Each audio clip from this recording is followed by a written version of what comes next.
Hello, I'm Aneka from Made to Sew and welcome to my Sewing for Beginners series. Now, this video is all about troubleshooting your problems. I'm going to be working through the sewing machine and showing you some of the issues that you might stumble across and how to fix them. Now, you might want to take a look at some of my other videos in the Sewing for Beginners series because a lot of problems can be fixed by threading your machine correctly at the top and the bobbin, making sure that you are using the correct needle for the project and understanding tension. So I'll pop a link to the playlist here. If you're having problems with your sewing machine, no matter what they are, it's often good to check the following. Rethread the top needle thread and check that you're threading it correctly in relation to what the manual says. If you don't have a manual, do Google your machine because you probably will be able to download one from the internet. Check that the bobbin has been loaded correctly. Again, follow your manual. Have you threaded the needle correctly? On most machines, that's from the front to the back, but do check this. You also want to make sure that you are using the right needle for the fabric that you're working with. Make sure that your needle isn't too old. You do need to replace them. If you want to learn more about what needle you should be using, follow the link to my corresponding tutorial. You also want to check that this screw here that holds the needle in place is nice and tight and that the needle is as high as it can go in there with the flat bit on the back. Make sure that you keep on top of cleaning your sewing machine. I have a tutorial that shows you how I recommend cleaning it and how often it should be serviced. So watch that and make sure that you do give your sewing machine a thorough clean. So let's look at some problems that you might be having and how you should fix them. Often this will happen when you start sewing. Perhaps you hear some noises, and when you turn the fabric over, you have a bird's nest. Sometimes it can be really tricky to remove your fabric from the sewing machine when you've got a bird's nest. Firstly, try turning the hand wheel. Try turning it towards you and see if you can release it. If you can't, then you may actually sometimes need to remove this throat plate here. In this situation, I would start by cutting the needle thread. You may find, depending on your machine, that it's actually easier for you to remove the needle and the foot so that you can get to the plate. Sometimes you'll find that the needle is almost stuck in the fabric when you've got the bird's nest. It's that bad. And often, again, I will find that I'll actually untighten the needle screw here to try and release the needle and then lift the needle out. I would recommend getting yourself some snips or a sharp pair of scissors because when it's all tightly wound up like this, you really do have to cut very close in. So I've removed my needle and presser foot. If you don't know how to do that, then please take a look at my tutorials. I have a playlist for all of my Sewing for Beginners tutorials, and I'll link it here. Now I've actually removed the table from my machine. You may find that it's easier for you to do that. You may not, depending on how much fabric you've got above. Then you're going to want to get to your bobbin. So whether it's a front loading bobbin or a top loading bobbin, and you're also going to want to try and remove that. Now my bird's nest isn't too bad here, but I have known them when they're so tight you can hardly take the bobbin out. And that's where you're really sort of having to get your little snips to cut it right up here to be able to free the fabric from the thread. To remove the bird's nest from the fabric, you should be able to pull on all the threads and it will unravel because it's such a messy stitch, just like so. Now on a really bad bird's nest, I have found that I've even had to take this sort of metal throat plate off. To remove the metal plate on this sewing machine, you simply need to push very hard in the back right hand corner and then it will release. That would allow me to again trim any threads or get any extra thread out if I needed to, and I would probably give my machine a little bit of a clean at this point. I recommend doing all of this with your sewing machine turned off for safety reasons. To position it back on, you simply need to line up the left-hand side and push down in the back right corner again. On this sewing machine, you need to use a screwdriver to undo the screw here. Once you have removed that, you would then take the little plastic thing and you should then be able to lift off the whole of this metal plate if required. Obviously, to position it back on, you would need to line it all back up Close the little bobbin case and then re-tighten the screw. Make sure that everything is nice and tight before you start sewing again. Now let's take a look at what might have caused that bird's nest. Generally speaking, you may have got a bird's nest if your machine isn't threaded properly. So the first step is always to rethread both the top thread and also the bobbin. Check that you're doing it in line with your manual. Often a bird's nest can take place if the top thread is not sitting properly between the tension discs, or the thread hasn't gone down the groove of the bobbin properly. Whether you're using a front-loading bobbin like I've got here, or you're using a drop-in bobbin and the thread needs to still go into those grooves. For a top-loading bobbin, make sure that the thread is going in the right direction and that you are carefully positioning the thread between the grooves and that you position it tightly in the right place. If the thread falls out of the grooves, you can easily have a problem with your stitching. As well as being in the groove in the bobbin case, your bobbin also needs to be in the right position, and it shouldn't, in a front-loading bobbin, be able to move around like this. You need to make sure that it is sitting in position, and if you try and move it, it will not move. Getting level with the bobbin is the best way to do this. There is a little arm on the bobbin case, and this needs to be placed in the correct position. You should see a shape for the arm to go in. I would always recommend that you rethread both the top and the bobbin thread, and you should find that you don't have any problems. My machine doesn't sound good again. Oh dear. Let's take a look. And I have got a whole big nest under there this time. Again, very similar to a bird's nest, but probably this was caused by the bobbin rather than the first technique that I showed you where it was the top thread tension. I'm going to need to get my little cutters right in here, and this is again a situation where you might find that you need to remove this metal plate here. You might need to take the bobbin out to be able to get rid of all of this mess. When I opened the door to my machine, the bobbin completely fell out. So that means that my bobbin was not in the right place at all. I will need to rethread my machine. I will also need to give it a good clean and check that I get all of these threads out of here. If you ever have any serious issues with the threads tangling around the hook, then I recommend you watch my cleaning video where I show you how to take all of this out, because that might be useful in very rare circumstances. The threads on the fabric can usually just be pulled out, and it allows you to have a second go. Another reason for messy sewing can be if you wind a messy bobbin. This happens if you don't position your thread around the tension disc for the bobbin. You'll find that the bobbin is all really loose and it almost looks like a bit of a bird's nest. If you use this in your sewing machine, you will have problems when you are sewing because this is all too loose. I always recommend that you listen to the sound of your sewing machine. If it doesn't sound right, then it probably isn't right and you need to check what's going on. Mine doesn't quite sound right, and as I see that fabric coming through, I can see that it has not stitched at all. Oh dear. So what could my problem be? Well, my needle is still threaded here, so I haven't actually lost the threads. I still have got a bobbin thread as well. So the best bet in this situation is to again start with a rethread. Rethread the top thread and rethread the bobbin thread. Check that you are threading it correctly in line with your manual. On closer inspection, I found that my top thread had come out of the lever here. Now, if your thread ever comes out of this lever, the machine will not like it and you will have a problem.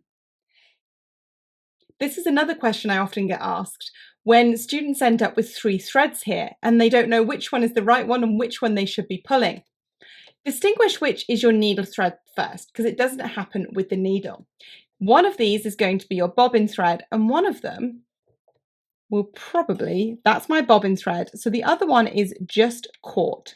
So all I need to do is to pick him up and give him a pull, and here he is.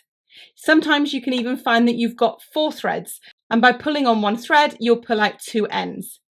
If you need to, remember that you do know how to remove the bobbin and how to remove this metal plate to be able to get any of these extra threads out. Let's look at another common problem. You've started sewing and then you've realised that your needle doesn't have any thread in it. Now, there are a couple of reasons why this has happened. The first one is because you haven't left a long enough length of thread from the needle before you began sewing. I'd recommend leaving about 3 to 4 inches, 7 to 10 centimetres. Remember that when your presser foot is down, the tension discs have engaged, so it is really difficult to pull this needle thread and to make it longer. Lift the presser foot and it is easy to pull on that thread. You always want to make sure that your needle thread is in the centre of the foot and out of the way towards the back or side of the sewing machine.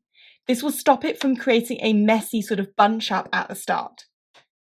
Now, when you begin sewing, it is important that you put your foot down and you also position the needle into the fabric. And when you do this, hold on to the threads, either with a flat hand or by actually picking them up and holding on to them. Turn the hand wheel on the side of the machine towards you. Now, this does depend on your sewing machine, but a lot of more basic sewing machines, the needle has to sort of come up to go back down again. And if the needle is in the position where it's going to have to raise to come back down again, you will find that it will raise up and the thread will whip out of the eye of the needle and you'll be left with no thread in the eye. So I always recommend starting with the needle in the fabric and giving yourself nice long threads. By holding on to them and keeping them taut, you will also get less of a sort of catch of the stitches at the start of sewing. When they begin sewing, a lot of people will have a bit of a mess when they're doing the forwards and backwards stitch, or just when they're beginning. And again, that can be a good time to just keep those threads slightly firm so that they don't get pulled back into the machine and caught up. The next situation is what happens when you're sewing along, but you've only got one thread, whether it be the bobbin or whether it be the needle. The first thing to check is, has your thread run out? Has your bobbin run out? Has your thread on the top of the sewing machine run out? If it hasn't run out, then the question is, has your thread broken? I would always recommend doing a rethread of the top of the sewing machine and of the bobbin, because it might be that the thread wasn't in the right place and therefore it has caught on something and broken. The other reason could be down to the quality of the thread that you're using and how you're positioning your thread onto the spool. Let's take a look. Think about the quality of thread that you're using. You will find that thread does have a shelf life, and you need to make sure that you're using a good quality thread so that it doesn't break, but also so that it doesn't add lots of extra lint to your machine, because that's going to mean more cleaning and potentially more problems. If you watched my how to thread video, you will know that I spoke about the difference between cross-wound and stacked thread. Cross-wound thread, which is when the thread zigzags up and down the spool, can be positioned on a horizontal spool or on a vertical spool. If you are working with stacked thread, when the thread is sitting one on top of itself, you must make sure that this is sitting on a vertical spool. The thread needs to be coming off the spool at a right angle. If it comes off the spool on the edge, you will find that the thread will catch on the edge of the spool and that will cause you problems. The thread may break or it may catch and become very tight when you're sewing. I would recommend that you use the little tools provided for your spool holders. You may have got some foam like this or some pieces of felt. Especially on these vertical spools, you will find using a little piece of felt, or on this machine I would use the foam on the bottom, will help to stop it from bouncing about. They give it a little bit of a cushion and will stop problems. On the horizontal spool, make sure you are using the right size spool holder or spool pin for the thread you are using. For example, for the thread size I'm using here, I don't want to be using this gigantic spool cap. I would probably find that the thread would get caught around the edges, and again, it would create a tight stitch. You must make sure you're using the right size spool cap for the thread. You must also make sure that you've positioned your spool onto your machine with the thread coming off the spool in the direction that your machine wants. Another issue that you can have with the thread on the sewing machine is what's called shedding. This is when you find that you have a bulk of thread sort of up here and it's where the thread that's actually going through the eye of the needle now is much finer because the thread is being sort of stripped off or shedded. This is for a number of reasons again. It could be due to wrong threading on the sewing machine, but more often than not, if your threading is correct, it's because you're using the wrong needle for the thread that you're working with. Generally, this happens with thick thread or embroidery thread or metallic thread, and it's because you're not using a needle that is suitable. You need to have a needle with top stitching thread that has a larger eye so that the thread can pass through the eye without being basically shedded or sort of cut up. Again, feel free to watch my needle video where I do explain this. Do check that the thread isn't twisted around your needle or knotted. If that's the case, you are best to rethread your needle because this can again cause problems. Make sure the thread is going from front to back. That's commonplace on most domestic sewing machines. I'm trying to sew, but my fabric just isn't moving at all. The machine is not feeding my fabric. If this is happening to you, raise your presser foot and take a look at your feed dogs. Are they lowered? They are on my machine. I've accidentally lowered them for free motion embroidery or something like that and haven't raised them again. To lower the feed dogs on this machine, you will need to press the button on the right hand side of the sewing machine. When the button is in, the feed dogs will automatically go down. To bring the feed dogs back up again, you will need to press the button in so that it is flush with the side of the sewing machine. And then to raise them, you will need to turn the hand wheel towards you. One full rotation so the needle goes all the way down and all the way back up. And you can see the feed dogs have been raised. To lower the feed dogs on this sewing machine, you will need to firstly remove this front accessories tray. The switch for the feed dogs is actually at the back of the sewing machine here. However, you may find on your machine that it is in the front area. Take a look in your manual if you're unsure. You will need to slide this and you can see there that the feed dogs have gone down. To bring them back up, you will need to re-slide the button and then you will need to turn the hand wheel towards you one full rotation, exactly the same way as we did on the other machine. It's also a good idea to check the length of the stitch that you're working with. Check that you're not on 0. You must also remember when you're sewing to put the presser foot down. If you don't put the presser foot down, your fabric won't feed through the machine and you will also have a mess underneath your fabric. It's also advisable to make sure that your presser foot is actually screwed on properly. Can you see this machine here? I need to grab a screwdriver and tighten this. Now, another issue you might have when you're sewing is that the fabric is sort of bunching up. This could be for a number of different reasons. The first thing I would always get my students to do is to rethread the machine, the top and the bobbin, just like we've done to fix a lot of the problems that we've had in this tutorial. The next step, if that hasn't fixed your problem, is to take a look at the needle that you're using on the fabric and also the tension. And obviously it would be best if you watched my corresponding videos on those aspects. However, what if that doesn't solve your issue and you're still struggling to sort of feed the fabric through the machine? It could be down to the fabric that you're working with. You could be using something very light, such as this silk habité that I've got here. Or you could be using something that perhaps is quite tricky to sew, maybe an oilcloth, so it's almost sticking to the bed of the sewing machine. The first thing that I would recommend is to replace your standard foot on your sewing machine with something like a walking foot. Now, the walking foot will help to pull your fabric through the sewing machine because it provides what's called an even feed. It has feed dogs on the bottom of the foot that will help to pull the top layer of the fabric through. So if you have 2 layers, you've obviously got your feed dogs on the bed of your sewing machine, and the walking foot will help to pull the top layer through. This is very useful if you're working with a tricky fabric, something very lightweight, something very heavyweight, or something that's almost sticking to your machine, the metal parts of your machine. Now, you may have a sewing machine that has a dual feed. I'll show you what a dual feed is like on my other sewing machine because I have that function on my other sewing machine. To engage the dual feed, I'm going to pull down on this little device here. And my little dual feed is just going to connect into the back of my presser foot. Now, the dual feed has got little grooves or sort of teeth on the bottom of it. Just like with the feed dogs on the plate of your sewing machine, the dual feed will work like a walking foot, and the feed dogs will work in harmony to help move difficult fabric or layers of fabric through the sewing machine. The excellent thing about a dual feed system, if you have one on your sewing machine, is that you can use them on this sewing machine with any foot, meaning I can use it with a zipper foot or an edge stitching foot.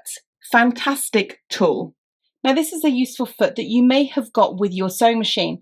This foot comes with this sewing machine and it's called the non-stick glide foot. You can also find Teflon feet, and both of them will be useful for sewing with difficult fabrics. Because they're not metal, you'll find that they won't stick to the fabric in the same way that the standard metal feet will. If you don't have access to any of these different feet and you didn't get any extras with your sewing machine, you just have the standard metal feet, I would recommend grabbing some masking tape.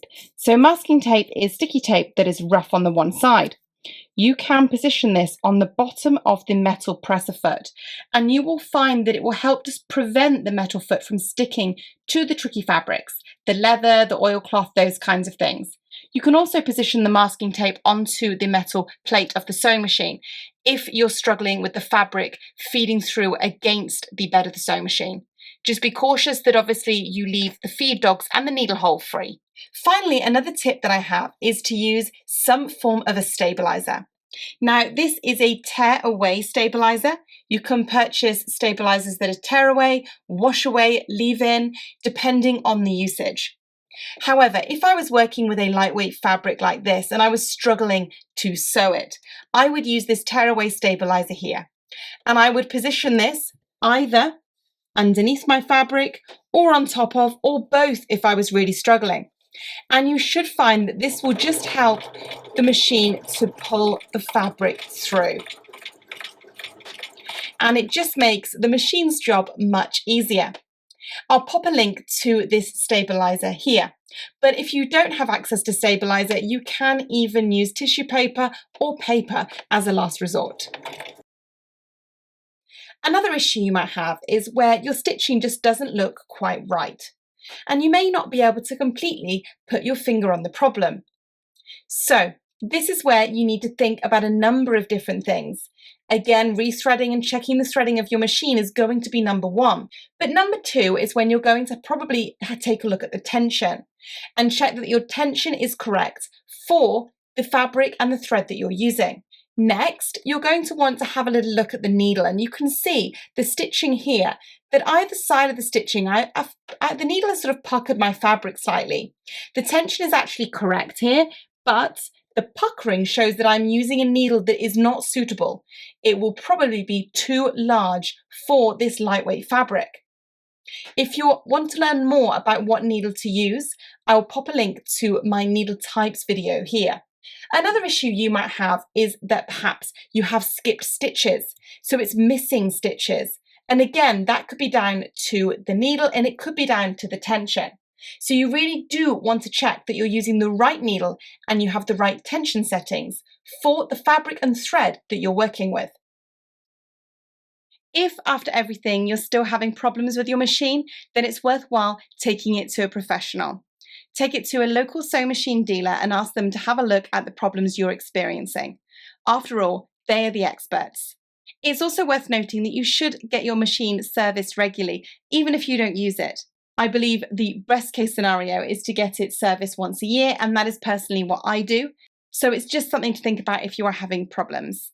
Thanks for watching. I really hope that you enjoyed this troubleshooting video and that you've learned something new about when you can fix a problem with your sewing machine. Thanks for watching and see you soon.